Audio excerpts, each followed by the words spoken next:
Good afternoon and welcome to our new vlog, new video testing.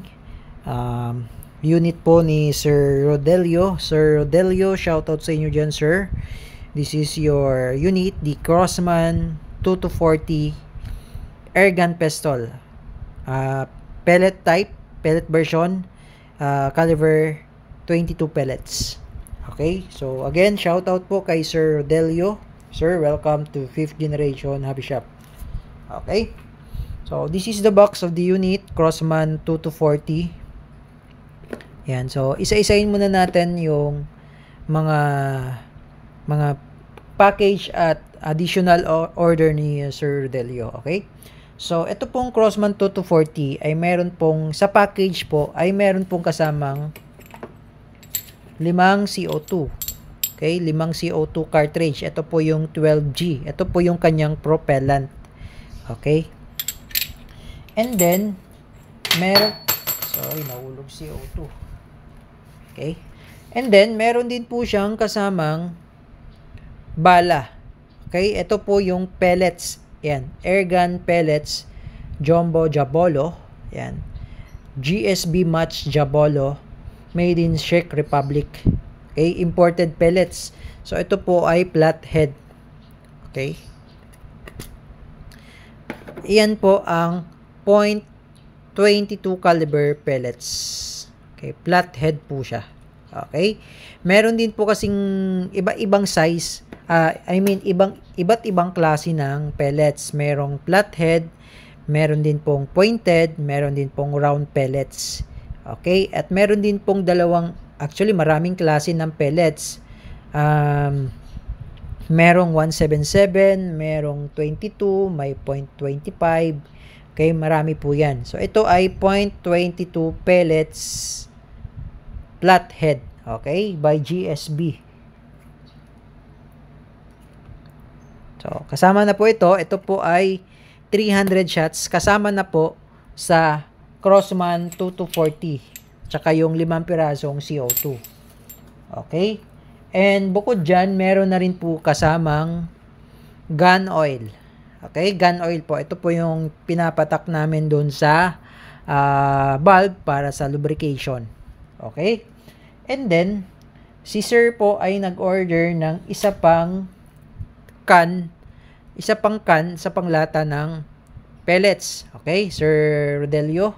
And then, yung 10 pirasong CO2. So, this is Gamo brand. Okay, so per pack, merong 5 pirasong laman.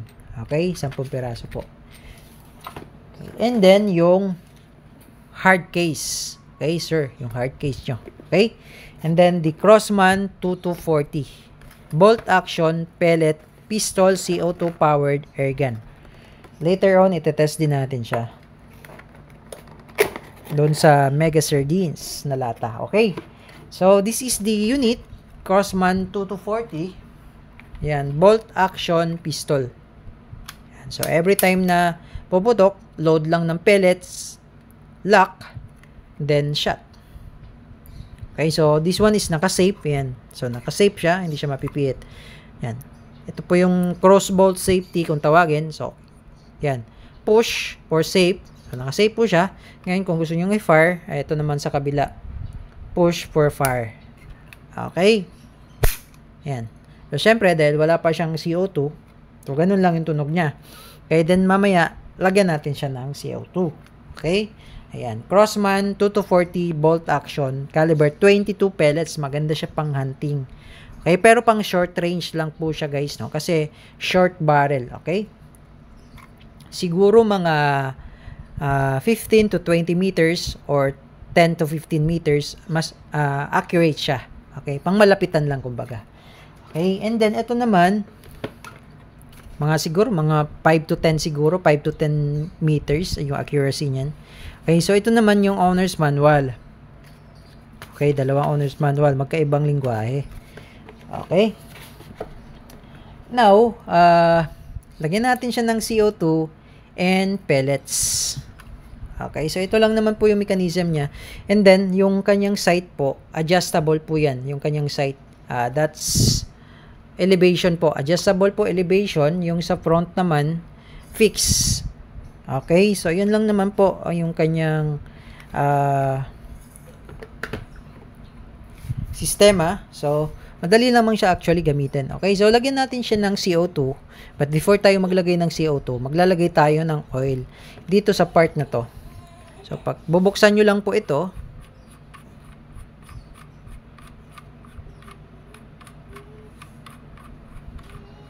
ito yung pinaka-lock niya po. Yan. Okay, then, dito tayo maglalagay ng CO2 cartridge. But before tayo maglagay ng CO2, lagyan muna natin siya ng oil. Okay, patakan lang natin ng konti yung part na yon para lang mag-spread. Okay, and then, ito po yung CO2, 12G. Pasok nyo lang dyan. And then, lock. Okay. Kailangan lang po na kalapat yung thread niya. Okay, and then hihigpitan natin. So by hand lang po ang paghigpit, no? Wag po kayong gumamit ng flat screw. Kasi baka lumubog naman po yung bulb. Okay, by hand lang po. Ayan, okay?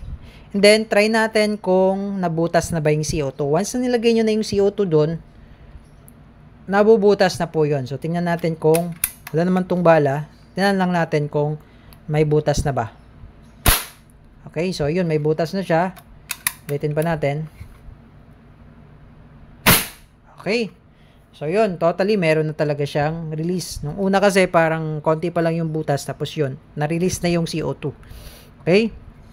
So ngayon, lalagyan natin siya ng pellets. Yung bala. Okay. So sa mga newbie na nagtatanong po, kung ano yung BBs, ano yung pellets. Ito po yung pellets. No? Pinakita ko po kanina, pellets po ang tawag doon. Pellets. Nasanay kasi tayo dati na pellet gun. Pero yung bala, ganito. Yun pala, ang tawag doon ay BB gun. BB gun, di siya pellet. Ito, pellet gun. Kasi pellets po ang tawag. Pero, mostly, ang tawag natin ay air gun. Okay? So, lagyan natin siya ng pellets.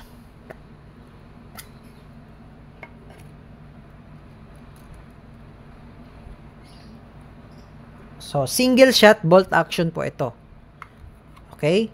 So, lagay tayo dito ng bala.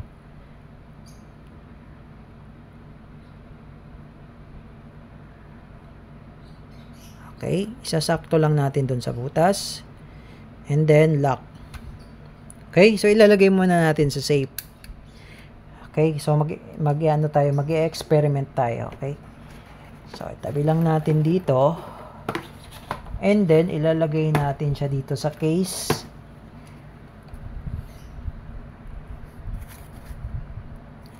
Ayan. Saktong-sakto lang siya sa case, Sir Delio. Okay? So, ngayon, meron tayo ditong target. Ayan. Mega Sardines. Ayan. Yan yung tinesting natin nung nakaraan. Okay? Doon sa, tinesting doon sa Benjamin Crossman Magfire Ultra. Yung nilagay natin yung lata ng Mega Sardines, tapos sa likod yung lata ng green gas. So, wala tayong ibang lata na pwede nating target.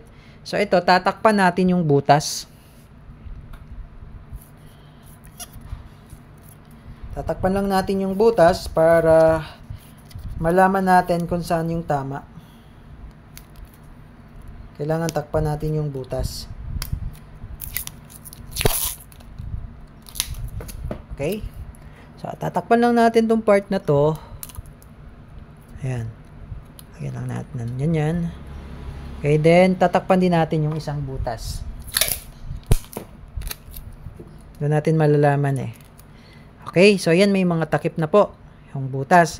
Ngayon, siguro dito tayo magte-test.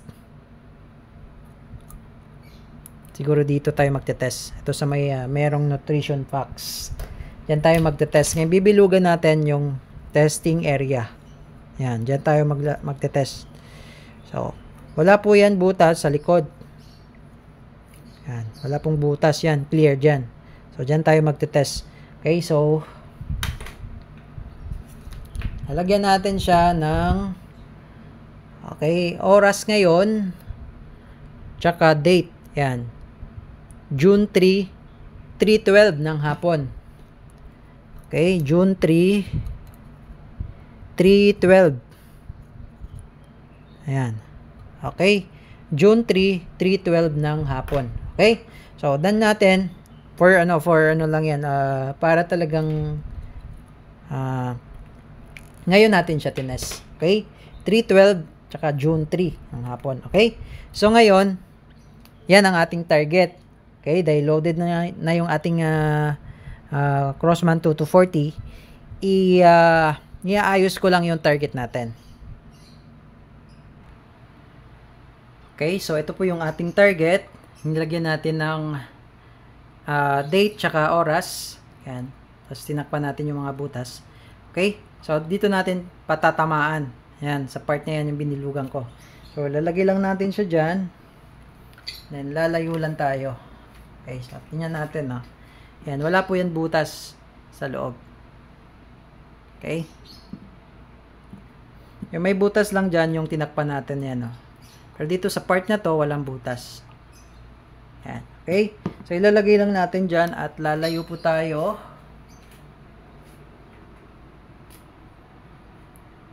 Okay. So I'm about 2 meters. 2 meters away from the target. So this is the Crossman 2240 single shot bolt action unit of Sir Rodelio. Okay, Crossman brand. Okay, loaded na siya. Lagay lang natin sa fire. Okay, CO2 powered. Okay. Firing.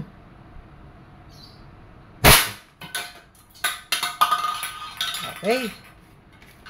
So, titingnan natin yung result. Okay, so ito po yung result. Ang tama ko po ay nasa gilid. Yan, paling yata ay tama ko. Nasa gilid po. Okay? The place po, dun sa bilog. Okay? Yan po yung entry.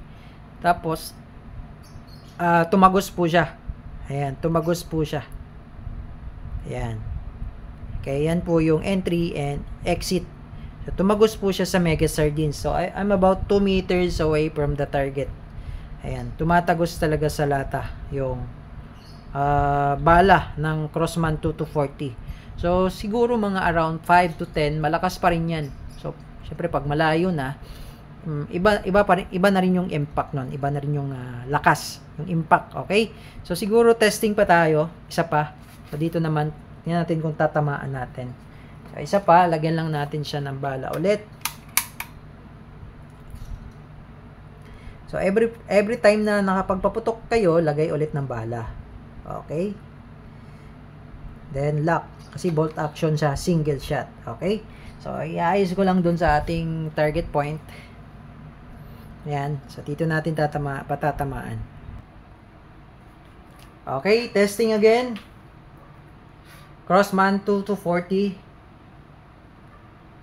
Firing.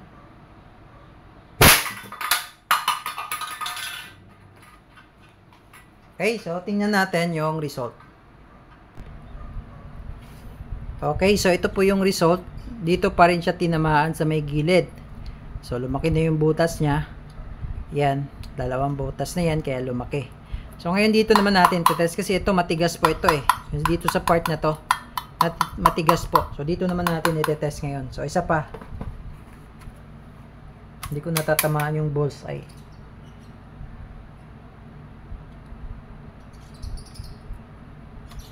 Okay. So, I'm sure naman pagka sa balat, siguradong. Okay, so sir, pinatumba natin yung lata. Doon naman natin patatamaan sa may bandang puwet kasi medyo matigas yung part na yun eh. Okay. So, firing.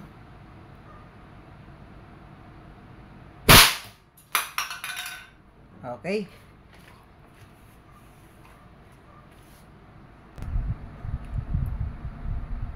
Okay, so ayan po, butas talaga yung puwet. Butas yung puwet ng sardinas. Ayan. Matigas na part na po yan. Mas matigas po yung part na to sa dito na part. Pero butas pa rin. Yan. So, malakas talaga si 2240. Okay, pang short range. So, I'm about 2 meters away from the target. 3 to 5, malakas pa rin yan.